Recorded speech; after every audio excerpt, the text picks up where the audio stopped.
How's it going? Thanks for tuning in again to my YouTube channel here as I talk about my turquoise passion. And I thought, I'm creating a series to talk about some of the turquoise mines that I like to collect just because of their distinctive look. And I felt before we proceed further, I should clear some things up about stabilized versus natural turquoise and share some of my opinions on that. And of course, if you are knowledgeable about stabilized turquoise versus natural, feel free to skip this video and wait for my next one to drop. So having said that, one thing we do see a lot when we're purchasing turquoise is that word stabilized. And what does that mean? Well, here's the thing. Turquoise, let's first of all think about how it forms, okay? It usually forms in mountain type areas or where there were mountains at one time or hills. And of course, landforms have cracks in them, and with rains and precipitation that percolates down through those cracks toward the groundwater basin. As the waters are going through there, they pick up minerals from the mountain. And if the minerals they pick up contain phosphorus and aluminum and especially copper, and you have that combination, as they go down in there into those cracks and get hotter and cook, those minerals will precipitate out as turquoise, as kind of a crusty material, or sometimes a gem quality material right there in the veins in the rocks, or sometimes they'll precipitate as little round nodules, what we call nuggets, okay? And not always, but very often, the deeper the turquoise forms down in the mountain, the more pressure and heat it's under, the more it's going to have, and the more there's also silica that's in the water with it. That will give it more of a gem quality hardness as well. However, a lot of the turquoise is just too soft, and frankly, it's very chalky. And if you tried to put a chunk of a lot of the chalky kind of turquoise they get, it's just, you put it to a grinding wheel and it would just crumble on you, and let alone ever be something that would be durable to wear in jewelry. Okay, so with the demand in turquoise that really happened ramping up in the 20th century, there just wasn't enough material on hand to satisfy that demand, especially with the tourism industry coming to the Southwest in the early and mid-century, the 20th century, and then the turquoise boom of the 70s through the 90s. And we're kind of having a big boom in turquoise right now. That just, I'm depending on the mine we're talking about. It could be 85 to 95% of the rough turquoise brought out might be too chalky to process into gemstones. So it has to be treated. And so what people figured out is it could be soaked in polymers or resins. There are other processes as well, but everyone's kind of got their own proprietary way who does this to turquoise. I know Kingman, which is probably the biggest producer in the US, they pull a lot of chalk out up there from where they're digging, and it needs to go into the resin. And they have a really good output and process they've been using for years. They make a lot of beads and a lot of rough. It's in a lot of jewelry, okay? And I've bought a lot of stabilized turquoise from them. Now, a lot of the people will do is they'll take the rough chalky material and soak it into some dilute resin compound fluid that can penetrate the soft chalkiness and the pores and go in there. And in some cases, I know they will put them in vacuum chambers and apply vacuum pressure to further force that resin to go into those pores of the stone. And they'll leave it in there for many days as that process happens. And when they bring it out, it of course has to be cured. I know some people in some cases will kiln dry the rough as to speed the curing process along. And once it's cured, it usually takes several weeks. I know Kingman, it takes them several weeks to get through stabilizing run, then that really is a pretty excellent lapidary material that they have created. And it's what the resin does. A lot of times these chalks are kind of pale, but they darken when they're soaked in this resiny stabilizing compound. And think about it when you're watering your driveway or your sidewalk. And when you put the hose to the sidewalk, it darkens the concrete. Well, that's what it does to the chalky turquoise when you soak it in the resin. Okay, so it's not like they're treating the color, but it's darkening just because it's getting that process done to it. And we can demonstrate that with the concrete sidewalk.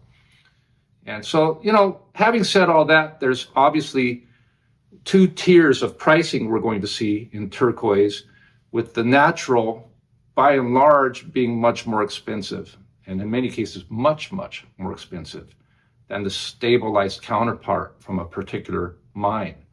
But this is not to say that a turquoise is not an excellent gemstone just because it's been stabilized. And in fact, I've cut some stabilized stones that are just spectacular and, to me, very valuable. So, you can sometimes tell something looks stabilized, but sometimes you can't. And, I'll tell you, as the person who cuts stones, when you do cut, like Kingman turquoise has a very distinctive kind of plastic resin kind of smell you get as you're cutting it from the wheels. And it's just you're cutting a piece of Kingman turquoise when you smell that odor. Egyptian turquoise, from the Prince mine over there in Egypt on the Sinai Peninsula. I've cut a bunch of that, and you get a very distinctive smell from that as well. Stuff that's got the Zachary treatment has its own kind of deal. And honestly, the only person who's going to know absolutely for certain how natural a piece of turquoise is the guy who cuts it. So when you get turquoise on the market, you need to get it hopefully from someone who knows who cut it or who cut it himself, so that you can have an honest disclosure if that was natural or not. Now, in many cases, as we'll see in my pictures, we can tell that a stone is natural because of some of the surface pitting and the imperfections that haven't been filled by being soaked in resin. Okay. Typically, stabilized turquoise is going to have a much more smooth structure to it, and you'll see sometimes even clear areas where the voids have been kind of filled in. But it's, just a case of educating yourself, and you should buy turquoise from people who disclose what they know about the stone you're interested in. If it's stabilized, they should be telling you that it's stabilized. If it's natural, and hence more expensive probably, they can explain that it's natural. And if it's backed with a particular material, they can tell you if it's backed and how thick the backing is. And all of that's good information to know when you're picking up a gemstone of turquoise. And it's certainly fair to ask the seller, those kinds of questions. So with that said, let's go ahead and take a look at some examples of stabilized versus natural turquoise. Okay, so first let's start off looking at some beads. And most of the beads you're going to find out there that are made of turquoise have to be stabilized. And this is just due to the fact that when you try drilling a hole through a tiny little nugget, if it's not really solid stuff, it's just going to crumble. But I have some stabilized and some non-stabilized, just natural, which is really rare, here on the table in front of us. And can you tell which of these beads have been stabilized and which are natural? It might be kind of difficult because some of these beads are actually pretty high quality, and some of them it's maybe a little easier to tell. Now, the beads I'm wearing in this video that you're watching today are these ones right here. I took them off to show you, and these are from the Carico Lake mine in Lander County, Nevada, up in northern Nevada. And Carico Lake is a dry lake bed, and it's especially rare to get some of these bright greens, and they're really one of my favorites to wear. But you can see they have a very authentic look to them and very organic shape. Here are some more strands of Carico Lake natural beads I bought from the mine owner. They don't have quite the striking green tones that my one had here, but they're very nice long strands of graduated Carico Lake. Some of them have a little more blue, a little more of the matrix with them. These ones are some very special ones. They're from the Fox mine from Nevada, and here you can see a strand that's more of a teal color.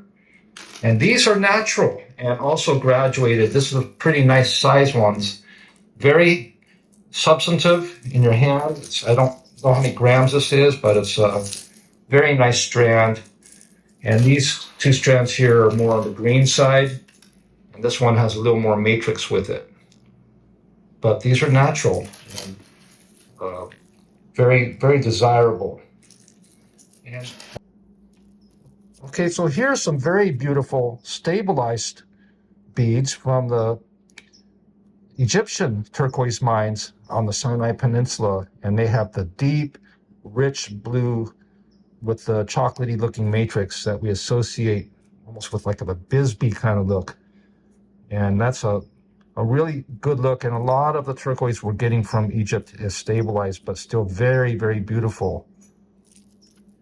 And here's a piece I recently found at an antique shop, kind of a curiosity shop, some very large stones, and they're stabilized. You can see some of the stabilizing compound that's on them here and there, but they're graduated and they have the Navajo pearls on the ends, and with the traditional hook and eye. One of the Navajo pearls got dented, but this was obviously, it was strung on foxtail wire, very heavy duty, and very, very beautiful deep blue color on this. And I think this goes back to probably the 70s or 80s, or 60s maybe even, but probably 70s or 80s, probably made by a Navajo artist. Some very nice grade. Whereas if you contrast it with this strand of stabilized, you can see immediately there's a big difference. Just while these are nice big chunky nuggets, they just don't even come close in color to this one I just found recently. And I'm not sure what I'm going to do with this strand. I picked it up somewhere, but they're not of the, they just don't catch the eye like these ones. And then finally, here's some Chinese rondelle shaped graduated strands, very nicely made. And you see these a lot. They're out there at a lot of the shows, and they make a lot of jewelry out of them. And they have a range of colors. There's some blues, but it's mostly kind of greens and browns and grays. So with some of them with some pretty nice spider webbing, but I think they're pretty nice beads.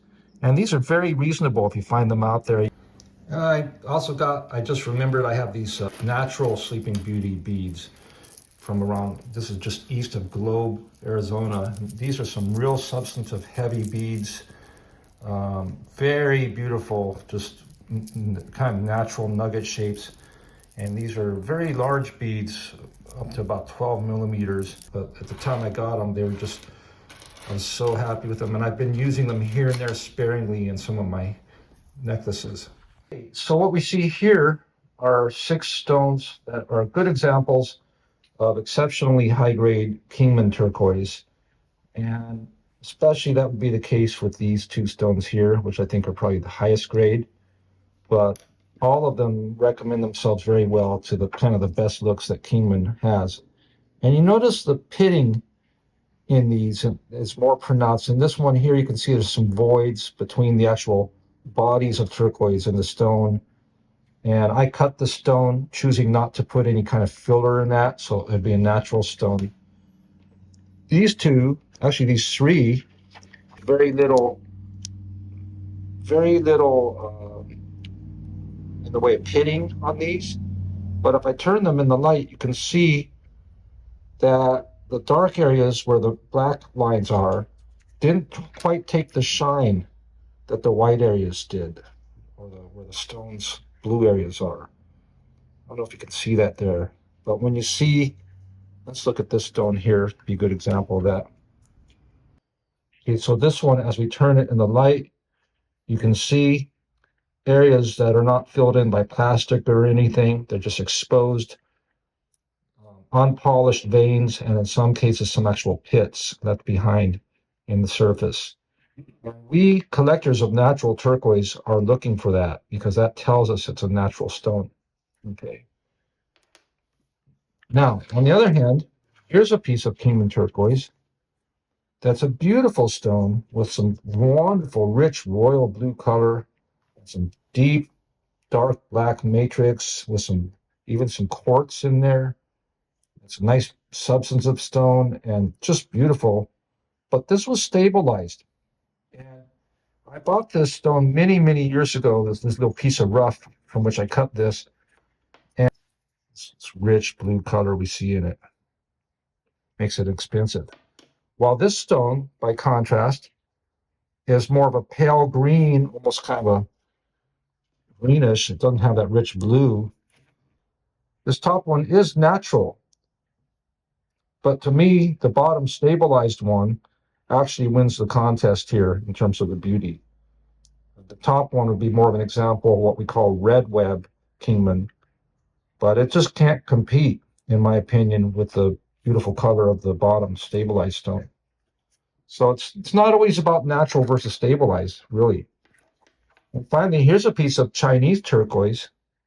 This is probably from Bamboo Mountain, and I cut this from some rough I bought a few years back. Beautiful material, but you can see these areas that look like voids or cracks are actually solid filled in with whatever they used to stabilize it.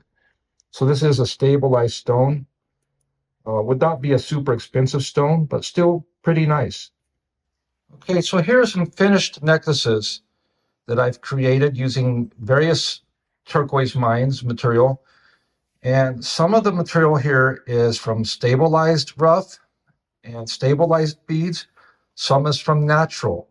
Can you tell which are the natural and which are the stabilized stones in this image? Maybe you can pause the video right now and play a little guessing game. Okay, so starting on the left here, we have a large hand-polished nugget of stabilized Kingman turquoise. This is kind of a gold web, kind of a teal color turquoise with some stabilized turquoise nuggets on either side. And then in with the hishi are some stabilized Kingman hishi as well. And I really like this stabilized Kingman hishi, which they make over there in Kingman. It just gives a great look. Okay, but to me, it's a nice looking necklace, but very subdued colored. Compared to this one that we get next to it, which just pops. And of course, these two side stones here are lapis, but the central stone is a large piece of Egyptian turquoise, which almost looks like the best that Bisbee would have ever offered, that deep, rich royal blue with the chocolate matrix. That's from the Egyptian mines. And this graduated strand of beads are Egyptian turquoise beads that go with it as well. This is, in my opinion, a really high-end necklace, even though the turquoise in it is stabilized. Now, next to it is a piece of beautiful fox turquoise beads, graduated beads, kind of a teal color, beautiful nuggets, natural, very hard turquoise, along with two of my prized Sleeping Beauty stones here to accent as we head into the focal bead. But in this one, the focal bead is a Baroque shaped kind of black web Kingman that's been stabilized. And it's just, in some cases, you just have the right bead to go with the right necklace, even if it's stabilized. If you're selling it, you would disclose that. It's a beautiful piece. And I would also say, likewise, this piece here with all the silver work around, it's a beautiful, beautiful piece of kind of gold web Kingman. It's stabilized. And again, we have a profuse amount of stabilized hishi up here on 3 strands, giving it a very kind of native look. Just a beautiful stone that was just right for this piece. And we can contrast that now with a natural necklace here on the far right. And that is made with some very old, very tiny little beads of natural turquoise. And we have some natural Carico Lake on the bell. And then the focal stone here in the silver work is a piece of beautiful natural Battle Mountain blue gem turquoise from the Battle Mountain region up there in northern Nevada. So how did you do? Were you able to tell which ones were stabilized and which were natural? Now, to me, the beautiful focal stone in this necklace is just a showstopper. And I'm not sure the photo can even do justice to it. It's got some black dendrites, some browns, some golds. Let me, if I get in my hand and get a better look for it here. Just a beautiful stone. And this is stabilized Kingman turquoise. And I just couldn't believe how beautiful it was. And on either side of it are two pieces of natural ferrocite from Nevada, from the Broken Arrow mine. And then those are strung on a strand of deep emerald green natural fox turquoise beads. So just the strand of beads alone would make it a very valuable necklace. But again, with this beautiful central stone, it's just a very, very nice look, and it's stabilized. So go figure. Okay, finally, let's finish today with a look at these three pendants. And again, there's some natural turquoise in front of you and some stabilized. Can you tell which is which? All right, starting from the left, we do have some natural Mediterranean coral here with a beautiful webbed piece of very dark and with dark webbing and some cloud-like turquoise in it, of Egyptian turquoise, and it is stabilized. Notice the shiny top. Okay, next to it, it's a piece I just recently made of also beautiful Egyptian turquoise with some beautiful spider web pattern in it, beautiful deep blue color. We have a natural rhodonite garnet accompanying it on the bail. That's some natural garnet with some stabilized Egyptian turquoise. And most of the Egyptian coming out is stabilized. But this is such a beautiful stone, I can't resist using it. Finally, we end with this turquoise sampler of the look of several natural mines. Up on the bell, we have a piece of chartreuse green Carico Lake, and then a nice Baroque-shaped piece of Kingman dark web. And then here we have a piece of Domelli. Here we have a piece of Royston. Sorry about the focus there. So we have Domelli and then Royston. And then on the bottom, we have a beautiful large stone of Bisbee, which is accompanied with some quartz also with it. Let's take a closer look. All right, so here we have a little closer look of the Carico Lake at the top, the Kingman. Then on the left, we have the Domelli. On the right, Royston. And on the bottom, we have the Bisbee. Natural stones. Pretty hard to beat. All right, well, I hope this kind of gave you some turquoise and getting a little more knowledge of the mines and some of their looks from these videos. Thanks for watching.